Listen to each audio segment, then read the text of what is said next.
It was so nice to kind of feel like we're doing something normal that you do, with your baby. A popular children's author helps launch a program to bring libraries to hospitals. It may plateau, but it won't plateau anytime soon.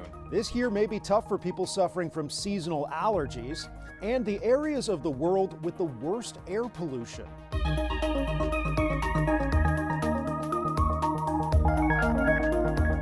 Welcome to Eye on Health, where we focus on stories that affect your physical and mental well-being. I'm Bradley Blackburn.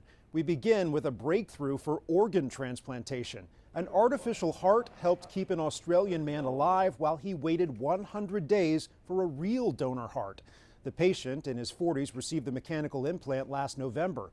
The total artificial heart pumps blood to the body and lungs, replacing both ventricles of a failing heart. The older technology is clunky. It's bigger than this, and it has a lot of moving parts in it, in particular valves that have to open and close. So whenever the blood interacts with components like that, there's risk for failure. This literally has one moving part in it, a spinning rotor. One side of it pumps to the lungs, the other side pumps to the body. So there's no contact points, there's no bearings, there's nothing to fail in this device. Bivacor, the American-Australian company behind the device, says the man, who doesn't want to be identified, had severe heart failure, but is now recovering well. Ultimately, that's what our goal is, to return these patients back to a normal quality of life. And he did return to a normal quality of life outside of the hospital. Doctors say it's a promising sign the device could be a long-term solution for people with heart failure, but it's still being tested and has not been approved for general use yet. From the heart to the lungs, patients with lung nodules often have to undergo several procedures, including biopsy and multiple surgeries. But a Boston hospital is offering a new approach that allows patients to get diagnosed and treated in one trip to the operating room. Dr. Malika Marshall has more. Former Boston College professor David McMenamin began smoking at a time when many young men did. I started on Saturday nights in high school, and then in college I became a regular smoker, and smoking ever since. The habit finally caught up with the 72-year-old when his doctor told him they found a tiny spot on his lung during a screening CAT scan. And I said to her, I'm focused on the word tiny. And she said, I'm focused on the word spot.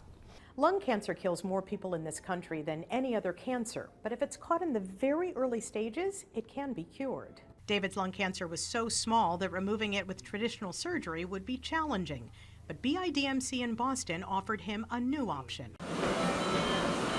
Guiding a robot with remote controls, a lung specialist inserts a scope through the patient's mouth down into the affected lung and injects dye into the tumor, making it more visible for the surgeon, who then uses another remote-controlled robot to cut the tumor out with remarkable precision, offering patients a biopsy, diagnosis, removal, and treatment of a lung nodule in only one trip to the OR. That helps preserve patients' quality of life and breathing function, and also gives us the same cancer outcomes. Especially for these early-stage cancers, the goal of surgery is a cure. I said to Dr. Wilson, does this mean I'm like a cancer survivor? And she said, yes, a title you should wear proudly. And I said, I'm not so sure, because all the people I think of as survivors suffered, and I didn't have any suffering. And that's the ultimate goal. Dr. Malika Marshall, CBS News, Boston. To another issue affecting the lungs, air pollution. Only 17% of cities meet the World Health Organization's air pollution guidelines. That's according to a report from Switzerland-based IQ Air. In the U.S., Los Angeles is the major city with the dirtiest air. Seattle had the cleanest. The key findings for this year's report is that we've seen some improvements in many parts of the world. Unfortunately, those improvements were relatively small. IQ Air CEO Frank Hamas says the report shows great improvement in North America because there was less wildfire activity in 2024 than in previous years. Health experts warn air pollution is linked to more than just lung problems. There's now some studies that link air pollution to Alzheimer's disease. And the second is that some air pollutants are classified as carcinogens, so basically cancer-causing. The report found Chad, Congo, Bangladesh, Pakistan, and India are the countries with the dirtiest air. A concern for researchers, the Trump administration recently stopped publishing air quality data it collects at U.S. embassies and consulates around the world. It's really devastating because I know of at least 5 countries where the U.S. is providing the only air quality data for that entire country. Only 7 countries meet the WHO's guidelines, including Australia, New Zealand, and Iceland. About 1/4 of adults have a seasonal allergy, and there's some bad news on the horizon. This year could bring more severe symptoms. One of the likely culprits, climate change. That's according to a new report from the nonprofit news organization Climate Central. Data shows rising global temperatures in every region of the country have led to fewer days with freezing weather, giving plants more time than ever to grow and, yes, release pollen. By the way, what we call allergy season, scientists call frost-free days. It's typically considered the period between the last and first frost of winter. The higher the global temperature and carbon dioxide levels, the more plants respond, which can lead to more pollen than in years past. Not just producing more pollen, but producing more of the substance on the surface of the pollen that causes your immune system to react. Lou Ziska is a professor of environmental health sciences at Columbia University. He says allergy season is only going to get worse. It may plateau, but it won't plateau anytime soon. Right now, we're looking at projected temperatures, longer frost-free days for the next 20 to 50 years. So we anticipate that this is the start of the curve, but it's going to continue at least for the next several decades.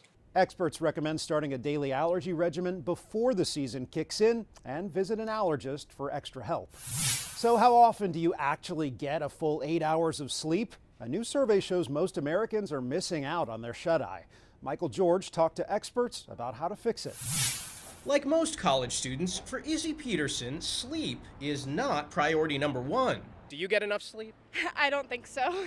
And firefighter Stephen Camillo says in his line of work, getting 8 hours of sleep a night just isn't realistic. Typical night, how much sleep are you getting?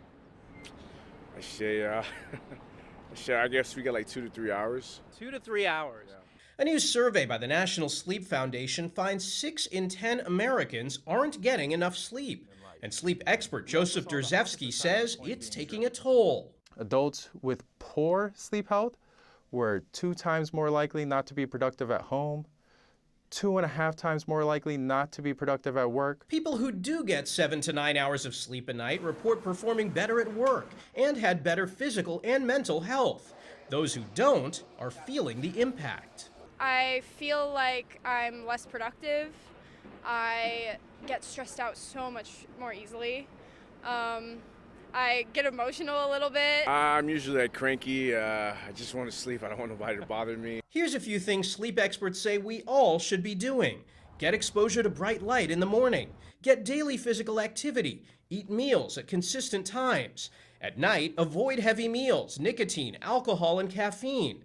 Go to bed at a consistent time in a place that's quiet and comfortable. Sleep is not something that we simply do when there's nothing else to be done. It's a core, critical part of our day that sets us up for success in everything that we do. More and more evidence that we can't have a good day without a good night. Michael George, CBS News, New York. Coming up, a wellness trend that's heating up and a new prescription to get parents to read to children who are in the hospital.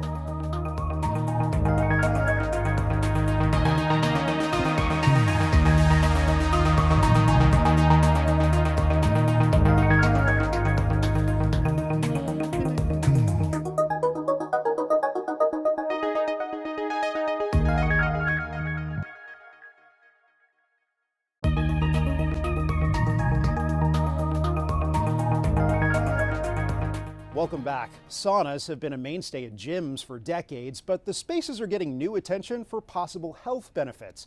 We visited a spot where many are sweating it out and explored the science behind a wellness trend. In a cold New York City winter, these barrel-like saunas at the William Vale Hotel are a hot spot.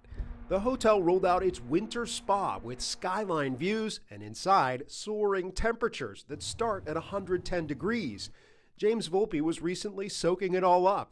The cold to the hot is just like the best in the winter. The private sauna sessions are popular, booking up well in advance, and the spa manager says some guests want to try out a wellness trend. We check on you every 30 minutes to make sure that you're fine, make sure you're not cold or too hot. There's no question the sauna space is heating up. The Wall Street Journal reports tech executives are networking in saunas instead of old school bars. And popular podcasters like Andrew Huberman have praised potential health effects. Regular use of sauna or other forms of deliberate heat exposure can reduce mortality to cardiovascular events. I think everyone sort of likes how they feel when they come out of a sauna, right? Dr. Gian Corrado with Mass General Brigham says the scientific research on saunas is promising.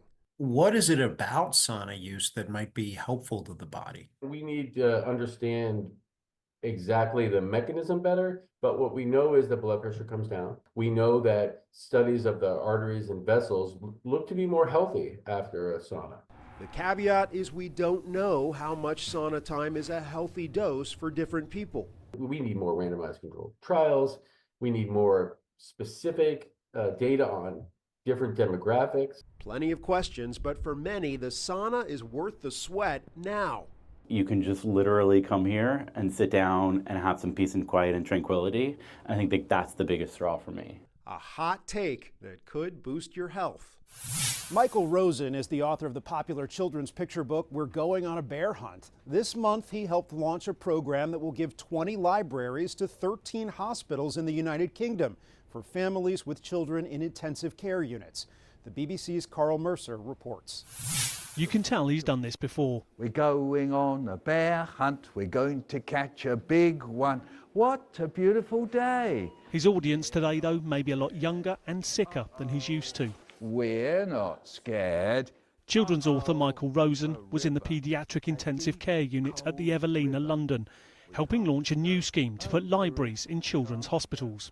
Yeah, it brings me more joy than writing anything, actually performing, because that's where I started really, in sort of doing, when I was a kid I was in a drama group and so on, and then I went to university, I spent all my time acting. Among today's audience, 4-month-old Maz, 2-month-old Leo and 3-month-old Otis, who spent 57 days here. It was gorgeous. It was so nice to kind of feel like we're doing something normal that you do, with your baby, because everything is obviously so clinical.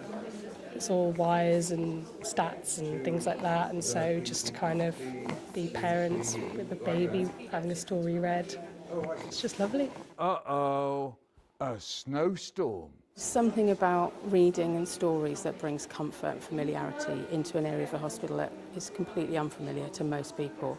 And so it really benefits the children themselves, as you say, siblings and parents, to be able to read with their children, to pick up a book that is familiar from home and to be able to read that to them, even if they're deeply asleep.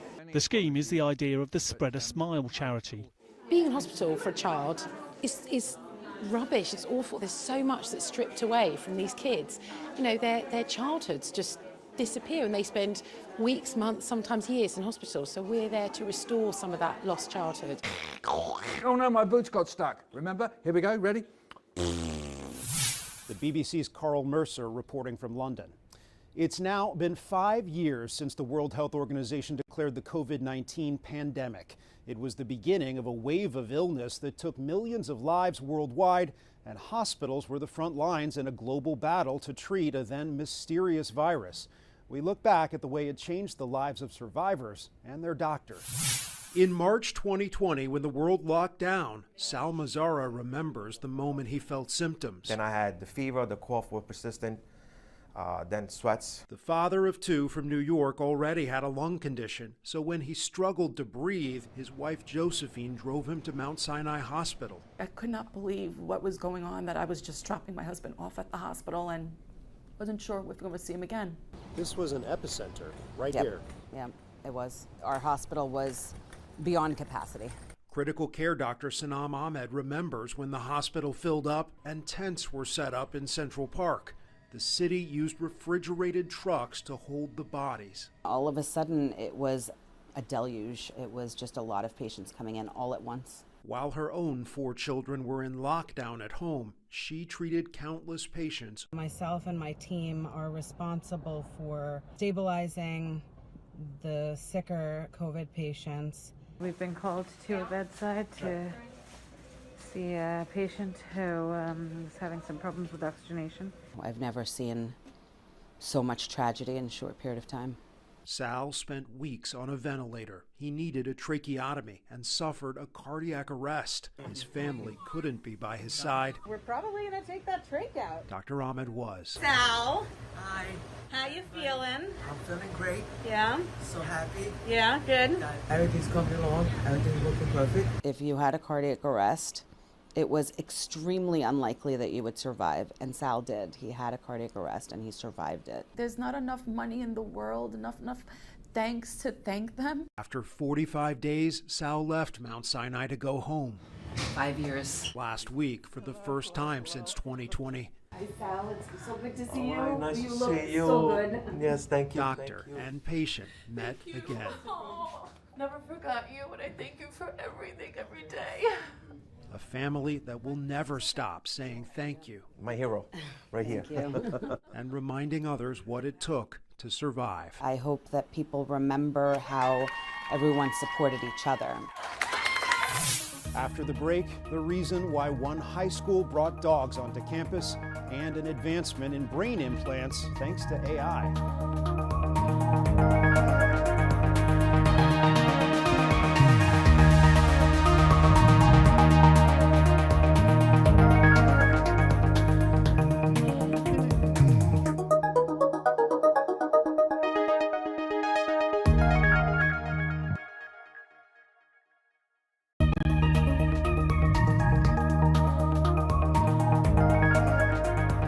Welcome back. Brain implants that help paralyzed people control objects are quickly improving.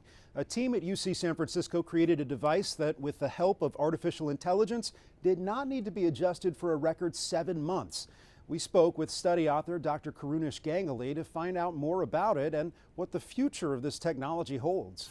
Dr. Ganguly, explain for me how this interface is different from other things that we've seen in the past. So the work in brain-computer interfaces have been going on for decades, and the earliest technologies were based on electrodes that go into the brain. And one of the challenges has been that those electrodes aren't able to record the same signal over long periods of time. And that what that results in is that the participants have to really retrain how to control the limb or the device that they're interacting with on a fairly frequent basis. So what our study is based on are electrodes that are known to be more stable, but they hadn't really been tested in a clinical trial like this.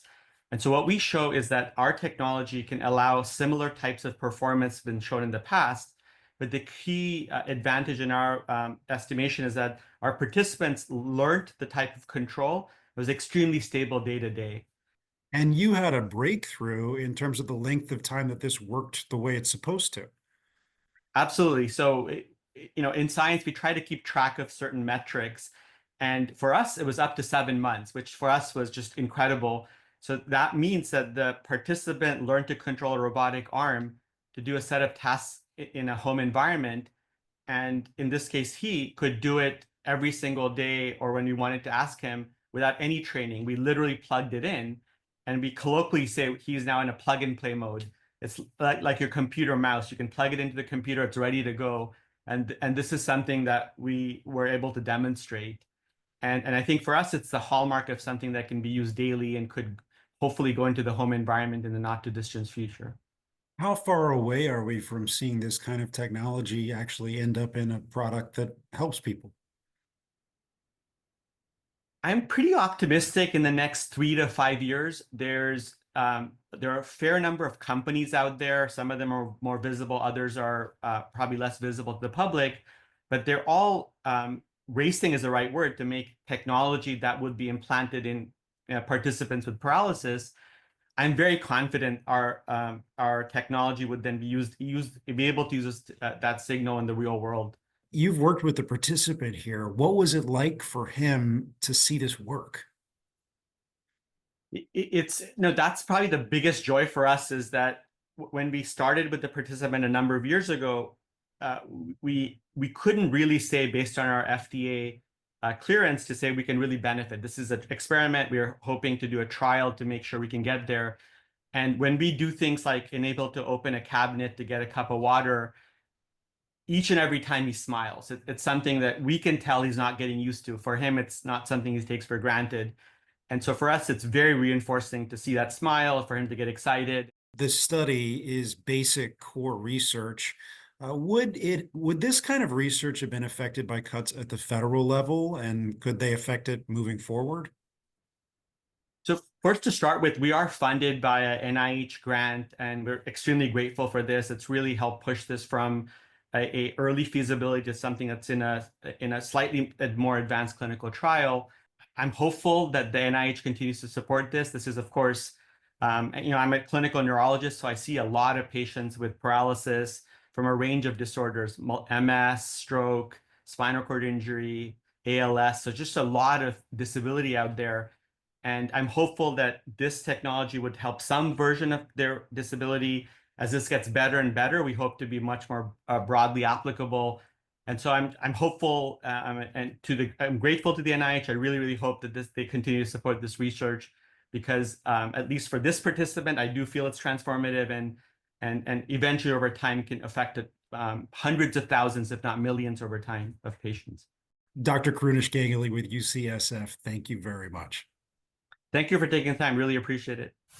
Even on a normal day, school can be tough to handle. And in fact, the CDC says nearly 40% of high school students in America experience a persistent feeling of sadness. Itai Hodge shows us the wild solutions some campuses in San Francisco have found to help students cope. High school can be a jungle. Students rushing to class, stressed and overwhelmed. But one campus in San Francisco found a way to tame the beast. Oh my God. With a pair of pooches dressed as tigers. Hi, cutie. Meet Luna and Brixton, two therapy dogs who aren't just cute. They're the ultimate stress busters, sinking their teeth into anxiety and helping students pounce over the finish line. Can't help putting a smile to your face when you see these two dogs. Aksh Varma, a senior at Lick Wilmerding High School, says these dogs have given students here a much-needed pause from the chaos and pressure of student life. One lunch period just changes the entire momentum of a day, whether it's having a bad day to a good day or a good day to an even better day. For years, therapy dogs have comforted hospital patients and calmed kindergartners. Now high schools are discovering what wagging tails and wet noses can do for stressed out teenagers, especially around midterms and finals. Turns out, quite a lot. Studies show these canine counselors can reduce stress, boost learning, and even improve attendance. It really helps kind of bring joy and lightness to campus. School counselor Yuka Hachiyuma says these dogs are more than just classroom pets. They're changing the way students connect with each other. It's kind of a ripple effect. You see people start noticing, and then you just see more smiles. There are some concerns associated with pet therapy, including safety, allergies, and hygiene. But that hasn't stopped schools from booking these dogs over and over. We get requests almost on a daily basis. Tina Mitchell from the SFSPCA says Luna and Brixton have an instinct for spotting students who need them the most. I think the animals can really sense when people can use, their interaction and their connection. In the jungle of high school, Luna and Brixton are a reminder that sometimes a little belly rub is all you need to unleash your stress. Itai Hodge, CBS News, San Francisco. Students' best friend. That's this week's Eye on Health. I'm Bradley Blackburn. Thanks for joining us, and be well.